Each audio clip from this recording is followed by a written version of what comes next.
Patrocínio BTG Pactual. O BTG reconhece a sua trajetória. O BTG reconhece quem é você. Dê um BTG na sua vida. O número de investidores e fundos imobiliários no Brasil cresceu mais de 600% em 3 anos, segundo a B3, a nossa bolsa. E muitos desses jovens investidores olham para esse mercado com foco, ganhar dividendos. Os dividendos em fundos imobiliários são isentos de imposto, que é uma baita vantagem e chama a atenção de muitos investidores. Mas diante de um mar de cerca de 400 fundos, como escolher as melhores oportunidades? Há indicadores que a pessoa deve ficar de olho? Tem fundos imobiliários mais adequados para quem quer viver de renda? Esse é o tema da nossa quinta conversa dessa série de podcasts. Eu sou Yolanda Fordeloni, jornalista e economista. Eu sou o César Esperandio, também sou economista, e nós somos especialistas em finanças e investimentos. A gente recebe Marcos Baroni, ou simplesmente Professor Baroni, especialista de fundos imobiliários lá na Suno Research. Tudo bem, Baroni? Obrigado aí, parabéns pelo canal, obrigado pelo convite, e eu estou aqui à disposição de vocês, né? O assunto fundos imobiliários tem ganhado cada vez mais evidência, né? A quantidade de investidores cresce mês a mês, mesmo no cenário de juros altos, então é contraintuitivo, então a demanda pela informação tem aumentado também. Tem razão, a demanda e a oferta de fundos imobiliários também, né? O mercado anda bem movimentado. Então, assim, a nossa conversa vai ser especificamente sobre como selecionar um bom fundo imobiliário, porque a gente sabe que é um mar de oportunidades, tem fundo de tudo quanto é tipo, mas acho que antes cabe a gente voltar um passo e relembrar quem está assistindo a gente o que é um fundo imobiliário no sentido de tipos, né? Porque tem 3 tipos, pelo menos, no mercado. Explica pra gente como é que eles funcionam. Na verdade, tem até mais um pouquinho. Então, o mercado tem, vamos falar assim, estratificado melhor os seus tipos, né? Então, você tem o clássico fundo de renda, que eu acho que é o mais fácil das pessoas entenderem, até o próprio conceito, que na verdade é um condomínio de investidores, literalmente. Então, você acumula recursos desses investidores para que você possa, então, comprar ativos imobiliários. Então, isso pode ser um shopping center, uma laje comercial, né, um prédio corporativo, um galpão logístico, um galpão industrial, um supermercado, um hospital, uma clínica, um hotel, enfim, você tem várias ramificações aí dentro desses fundos de tijolos, conhecido também como fundos de renda imobiliária, né? Esses são os mais tradicionais. Na verdade, a indústria de fundos imobiliários lá, 30 anos atrás, ela começou justamente dentro desse perfil de ativo, né? Obviamente a indústria evoluiu, os fundos ficaram maiores, mais sofisticados, mas a essência do fundo imobiliário é essa. Um outro tipo que as pessoas começaram também a gostar mais, aí, principalmente nesses últimos 2 anos, são os fundos de recebíveis imobiliários, que no final das contas é um fundo de dívida imobiliária. Ele financia operações imobiliárias. Por exemplo, um proprietário de um shopping center quer fazer uma expansão de um shopping e ele quer usar recursos privados para isso, ele faz ali uma securitização dos recebíveis, que são os contratos das pessoas que pagam esse contrato de aluguel lá no shopping center, ele antecipa esse fluxo e automaticamente o fundo financia esta operação. Um loteamento, uma construção residencial horizontal, vertical, enfim, você tem várias possibilidades dentro de um fundo de recebíveis. Então os CRIs hoje são muito versáteis, eles adequam muito à necessidade da operação imobiliária local, né? O outro tipo de fundo é o fundo de desenvolvimento imobiliário. Esse funciona quase que como uma incorporadora. Obviamente tem diferenças aí tributárias, regulatórias, etc., mas essencialmente é uma incorporadora. Então o fundo ele compra uma área, essa área pode estar nua e crua, né, literalmente, ou ela pode já estar em alguma fase adiantada já de aprovação de projeto, ou até mesmo em construção. Ele entra como sócio nesta operação. A partir do momento que ele vai colocando o dinheiro, esse dinheiro vai se transformando em obras sendo realizadas, vendas sendo realizadas, e o fundo apura, então, o resultado líquido daquilo que ele colocou e daquilo que ele tirou, ou seja, com as vendas dos ativos, né, e com lucro, obviamente. O outro tipo de fundo é um fundo de fundos, que é como se fosse uma cesta imobiliária. Você compra a cota de um fundo e dentro dele esse gestor escolhe outros fundos para comprar. Acaba sendo uma diversificação por si só, né? Exato, tem vantagens e desvantagens, né? Obviamente a gente pode entrar disso depois, mas todos esses que eu estou falando têm vantagens e desvantagens, tá? Você tem que saber muito bem, e aí eu acho que vai ser a segunda parte da sua pergunta de como é que seleciona, né? E só para concluir, um quinto item, um quinto tipo que vem ganhando muito espaço, muita relevância, são os fundos híbridos. São aqueles fundos que conseguem mesclar essas várias estratégias. Então você vai ter fundos híbridos que eles usam mais ativos líquidos e outros ativos ilíquidos, ou seja, fundos híbridos que procuram outros ativos imobiliários que também são listados ali para você comprar, ou fundos híbridos que buscam várias estratégias. Por exemplo, ele pode ter laje junto com corporativo, junto com renda urbana, então ele tem mais versatilidade aí no seu mandato, né? Posso emendar no como é que seleciona? Isso só para a gente... Eu queria te perguntar, antes da gente falar da seleção em si, essa série de podcasts, no fim, é voltada para o investidor que está pensando em viver de renda, né? Que está pensando em ter esse fluxo ali mensal, um fluxo periódico, né? Mensal, semestral, que seja.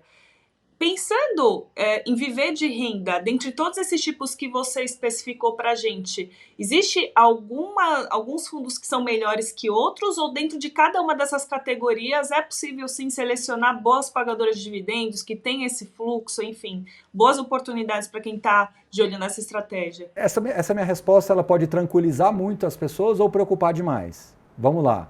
O que é tranquilizar as pessoas?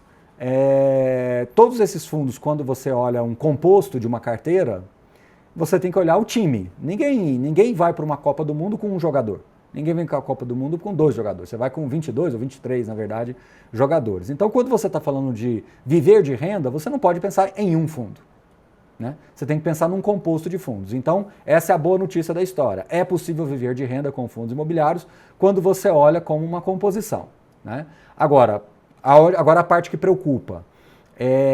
Tudo vai depender muito de qual é o tempo que você acumulou cota, qual é o seu padrão de vida, qual é a sua perspectiva de médio e longo prazo e perpetuidade para os seus investimentos, que é onde as pessoas fantasiam coisas. Às vezes as pessoas que nos ouvem aqui querem colocar 50 mil reais e viver de renda em fundo imobiliário. Ele não vai conseguir fazer isso. Você tem que continuar trabalhando, se você é engenheiro, arquiteto, médico, professor, seja lá o que for, você vai trabalhar, acumular cotas durante alguns anos, e aí eu estou falando 10, 15, 20, 25 anos, 30 talvez, depende muito da sua capacidade de poupar, isso faz muita diferença. Quem poupa mais pode ter esse benefício mais cedo, né? Então, parece fácil o entendimento, e de fato mas para você colocar isso na prática e ter segurança do que você está fazendo, é uma outra caixinha aqui que a gente tem que discutir. E não pode pular etapa, né? Na fase de acumular patrimônio, tem que acumular patrimônio. Exato, e não é só escolher bem, né? Eu acho que tem esse detalhe aí que passa desapercebido. Não basta só escolher bem o fundo. Você pode escolher bem o fundo, mas está deslocado dentro da sua fase da vida. Então isso não vai resolver nada. Ô, professor Baroni, eu gosto muito da sua ótica de pensar os investimentos, buscando resultados, buscando crescimento de patrimônio, sem aquela afobação que muito investidor que às vezes está dando os primeiros passos tem pressa de conseguir os resultados. E uma parte dessa estratégia para quem está acumulando patrimônio é reinvestir os dividendos, que faz parte dessa estratégia de viver de renda, só que por enquanto ainda não está usufruindo disso do ponto de vista de gerar consumo com essa renda que está sendo gerada do investimento de fundos imobiliários. E na hora de escolher, já partindo para esse ponto, escolher os fundos imobiliários, o indicador talvez mais popular é o dividend yield, quanto que esse fundo imobiliário está gerando de dividendo, está gerando de renda para o investidor comparado ao preço da cota, e tem algumas métricas para isso, mas ela não é a única. Quais são os indicadores que você recomenda que o investidor olhe para quem está começando? Essa pergunta ela é extremamente complexa para ser respondida dentro do arcabouço de fundos imobiliários. Então, antes de eu responder sobre fundos imobiliários, vamos dar 2 passos para trás. Nada na vida se seleciona com base em alguma métrica exclusivamente. Então esse é o primeiro ponto. Você não compra um carro com base numa métrica. Ninguém compra um carro só porque o consumo é bom. Ninguém compra um carro só porque ele tem um valor de seguro barato. Então assim, você compra um combo. Você tem que imaginar e analisar um combo. Ninguém vai a um restaurante só por causa de alguma coisa. Então você não deveria comprar um fundo imobiliário só por causa de alguma coisa, seja lá qual for o indicador. O dividend yield é aquele, eu diria, mais imediatista, principalmente para os investidores iniciantes. Eles entram num site lá, montam uma tabela de fundos imobiliários lá usando um filtro, aperta aquelas setinhas para cima e para baixo, pega os dividendos maiores e fala, poxa, isso aqui é fantástico, esse fundo está dando um dividend yield de 20%, é muito melhor do que a Selic e eu vou comprá-lo. Então ele cometeu 2 erros, ele comparou com a Selic, e ele está comprando só pelo dividendo e ele não está entendendo o que está por detrás daquilo. Então, primeiro ponto, não se compra só por um único, principalmente se for só pelo dividendo. Agora, qual é o detalhe aqui? Não se compra fundos imobiliários só pelos dividendos. Desculpe, só por indicadores. Porque isso é uma escola que veio das ações. Por quê? Porque como as ações, principalmente as empresas mais maduras e consolidadas, elas já têm um histórico muito grande, você consegue ter um grau de confiança maior nos indicadores. Confere meu raciocínio? Acompanhou meu raciocínio? Como que eu vou analisar um indicador de um fundo imobiliário que cresceu 10 vezes de tamanho nos últimos 3 anos? Qualquer indicador que eu olhar, ele vai me dar uma informação equivocada e distorcida. Então, eu gosto muito mais de olhar o portfólio do fundo, o histórico, a consistência, a transparência do gestor nos seus relatórios gerenciais. Eu faço muitas lives com os gestores justamente para encurtar essa distância entre o aplicador, né, o investidor e o gestor, para que você possa ter uma segurança maior, olho no olho ali do que ele está falando, para que tenha mais alinhamento com a sua forma de pensar. Tem gestores que são um pouco mais agressivos na sua estratégia, tem gestores que são super conservadores, tem gestores que gostam de um determinado ativo, outros gostam de outro. Então, tem essa pluralidade, e aí quando você começa a derivar um pouco mais a sua escolha e não acreditar que ela é muito rasa, você vai perceber que é um pouco mais difícil do que você imagina, porém é muito mais seguro também do que você imagina. O grande ponto do investidor médio é que ele vem só pelo rendimento, faz uma análise rasa e vira analista de cotação.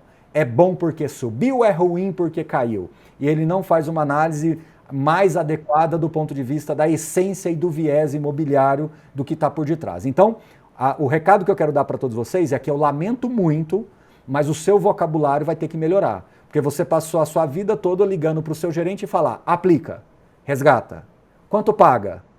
Aplica, resgata, quanto paga? Entendeu? Você só sabe falar isso. E quando você vem para um produto estruturado, principalmente fundos imobiliários, seu vocabulário tem que melhorar. Você vai ter que entender melhor o que é realmente o retorno do ativo, como é que ele é feito, padrão construtivo e algumas variáveis. É difícil? Não. Aí entra a boa notícia. Com tudo que a gente faz aqui, com todo o conteúdo que nós produzimos, livros escritos, cursos, assinaturas, lives, etc., um monte de material, inclusive gratuito para as pessoas, é justamente para quê? Para acelerar esse processo. Porque nós acreditamos aqui que temos um déficit gigantesco no Brasil com relação à educação financeira e mais do que isso, a entendimento do que é, de fato, uma carteira focada em longo prazo, previdenciária, com viés de renda passiva, que é o foco do nosso bate-papo aqui. Então, o brasileiro médio, ele vai ter que virar essa chave e isso vai acontecendo com o tempo e é o trabalho nosso aqui. Mesmo para quem já está com a visão de médio, longo prazo para os investimentos, escolher um fundo imobiliário não é a mesma coisa que aplicar nele, sentar em cima e nunca mais olhar para o que está sendo feito ali. As pessoas têm, a maior parte dos pequenos investidores, que é o nosso caso, elas têm outras profissões, têm um tempo escasso para acompanhar o mundo dos investimentos. Qual que seria um tempo bacana para o cara revisar tudo aquilo que ele tem na carteira? Boa pergunta, vamos lá. Para você acompanhar, eu vou dar uma melhorada inclusive no seu questionamento, para você acompanhar os seus investimentos, nada do que 30 minutos, 1 hora por semana é mais do que suficiente para você acompanhar. Para aqueles que gostam muito, 2 horas por semana, para você acompanhar, fazer a leitura, ver uma live aqui, outra ali. E hoje tem a vantagem, né, César? Você faz uma live aí, de 30 minutos, 40 minutos, o cara está fazendo ali uma academia, alguma coisa, ele está ouvindo a live, está no carro, no trânsito ali, ouvindo a live, enfim, você tem essa vantagem. Agora, para revisar o investimento, que é a sua pergunta, ela tem um peso maior, eu recomendo de 1 a 2 vezes por ano. Eu até tenho uma brincadeira, quando você estiver na sala de espera do seu médico lá, que você vai fazer o check-up seu mesmo de saúde, enquanto você estiver aguardando ele te atender, você faz a revisão da sua carteira. E o que é revisar a carteira? Revisitar todos os últimos relatórios gerenciais, revisitar tudo aquilo que escreveram sobre o fundo que você confia, de uma fonte de dados que você confia, Se possível, ligar para os gestores, porque às vezes você tem uma carteira com 15 fundos e você tem 8 gestores envolvidos, que às vezes tem um gestor que é gestor de 2, 3 fundos. Então basta você ligar para ele, né, fazer um contato e faz um follow-up ali rapidinho, coisa de um papo de 15 minutos, já talvez seja suficiente para você entender, entendeu? Que é o que a gente faz, aqui de 6 em 6 meses. A gente revisita a tese de investimentos e ou tá tudo ok, vamos seguir, ou vamos fazer algum ajustezinho pequeno aqui. Eu sou contra, tá? Já adiantando para vocês, aquela ansiedade que às vezes se coloca no investidor, né? De querer trocar uma carteira toda semana, todo mês, como se isso fosse vantagem. Eu acho que quem pula de galho em galho acaba levando muito mais pedrada, entendeu? Eu acho que não há necessidade disso. Entendo quem faça, entendo quem siga, mas não é o que eu gosto, não é o que eu compactuo, não é o que eu sugiro, não é o que eu recomendo e etc. Então, eu acho que há vários perfis, há várias pessoas. Quem faz uma gestão ativa que a gente chama de alta frequência, ele pode ter muito mais alfa. Por isso que eu não gosto de julgar pessoas ou atitudes ou estratégias. Tem estratégias que podem seguir por esse caminho que sejam muito eficientes. Só que na minha visão você tem uma chance também de perder muito mais. Então, do nosso lado aqui, principalmente falando de fundos imobiliários, os nossos estudos aqui já apontaram que quanto menos você mexer e que as mudanças sejam muito mais assim fundamentalistas, elas tendem a ter um resultado no longo prazo melhor. Muito legal. Baroni, a gente podia passar horas aqui conversando com você sobre essa seleção de fundos imobiliários para se aprofundar ainda mais, adquirir todo esse conhecimento, né, que você passa já nos seus relatórios. Mas eu queria finalizar você dando um resumo, então, de qual que é o passo a passo para a pessoa fazer uma boa escolha de carteira de fundo imobiliário. Eu sei que são muitos passos, mas vamos tentar resumir para a pessoa, pelo menos ter um guia aí de como começar. Acho que o primeiro passo ela tem que entender os conceitos. É isso que a gente até começou aqui no nosso papo, né? Os tipos de fundos, as possibilidades de investimentos, as estratégias, etc. Esse é o primeiro passo, entender os conceitos. Como é que funciona a legislação, né? Arcabouço jurídico, fluxo de pagamentos, o que é resultado, o que é distribuição, que no final das contas talvez seja a maior barreira. É o que eu falo que é a zona de arrebentação mesmo, é você passar por isso. Porque vem aquele turbilhão de coisas. Meu Deus, eu tenho que entender um pouquinho de contabilidade. Você não precisa ser especialista, mas você vai ter que entender um pouquinho de tudo isso. E aí depois que você entende esses conceitos, e aí tem livros, e-books, etc., você já passou um pouco dessa primeira fase de entrar e nadar no raso ali e já começar a enfrentar as primeiras ondas. O segundo passo é você colocar numa grande cesta fundos que você gostou mais e fundos que você gostou menos, ou que não gostou. E aí entra aquele trabalho de você abrir os relatórios gerenciais, entrar um por um e falar, poxa, esse fundo aqui só tem 2 prédios. Não quero. Muito concentrado. Nossa, esse fundo aqui só tem 6 meses de vida. Não quero. Muito novo. Nossa, esse fundo aqui tem 10 anos, mas ele não tem consistência. Não quero. Então essa segunda fase é você separar, e aqui eu vou usar um termo bem popular, o joio do trigo. Mesmo que seja o joio do trigo na sua visão. Na sua visão, não tem problema nenhum. Terceiro passo, você pega esses fundos que você gostou e faz outro filtro por setor. Quais foram os fundos de logística que eu mais gostei? Aí você já filtra de novo aqui. Por que eu gostei mais deles? Porque eles têm um portfólio mais robusto, eles têm uma diversificação geográfica que me agrada mais, eles têm aqui uma geração de renda recorrente já há algum tempo que me agrada. É só olhar os gráficos lá, tem tudo lá bonitinho no relatório ou nesses sites, etc. Fez uma seleção desses setores, aí você está agora num pente fino. Na minha visão, pode parar por aí, mas eu gostaria de ir para um quarto item, que é contato com o gestor. Seja por e-mail, seja vendo uma live, ou seja ligando, ou seja pessoalmente. O e-mail é o mais frio de todos, tá?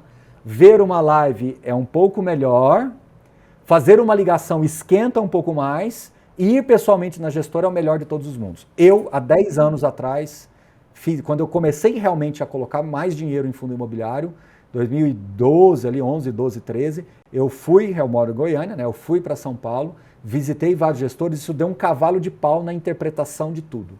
Então, facilitou bastante. E no meio do caminho de tudo isso, fica uma dica bem legal. É dica, não é um passo, é uma dica.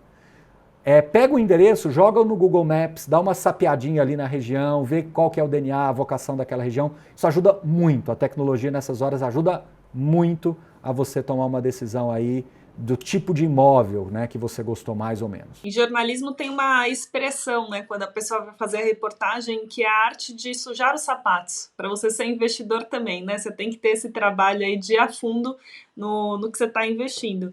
Baroni, super obrigada, assim, fica o nosso agradecimento imenso por essa conversa que foi super rica e já fica o convite para você voltar aí em futuros podcasts para a gente falar sobre fundos imobiliários. Fica o convite para você deixar suas redes sociais, onde que o pessoal te encontra por aí? Tá legal, então assim, vamos lá, é Professor Baroni, né, professor mesmo, não é prof, é Professor Baroni, com I no final, aí tem no YouTube, tem Instagram, Twitter e por aí vai. Show de bola. Eu também agradeço, foi muito legal o bate-papo, professor. Obrigado, gente, valeu. Hoje a gente mostrou como é que se monta uma carteira de dividendos com fundos imobiliários, nesse bate-papo muito legal com o professor Baroni. Esse foi só o 5º episódio dessa série de 8 podcasts que está traduzindo como é que se vive de renda. No próximo episódio a gente vai conversar sobre diversificação. Afinal, como montar uma carteira que tenha tesouro direto, ações e fundos imobiliários tudo junto. Fica de olho e até a próxima.